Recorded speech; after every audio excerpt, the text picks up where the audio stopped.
So nationally, October 24th is Purple Out. People are asked to wear purple to raise awareness of domestic violence and show solidarity with survivors.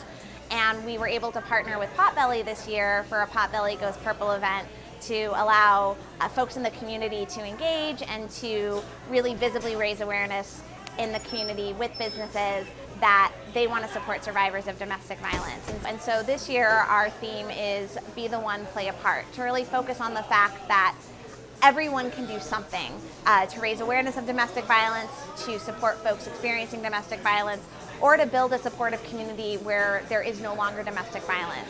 And so that is, for us, the importance is not just to raise awareness, but also to give folks some tools and to let them know that just by being who they are, they're probably playing a part to support survivors.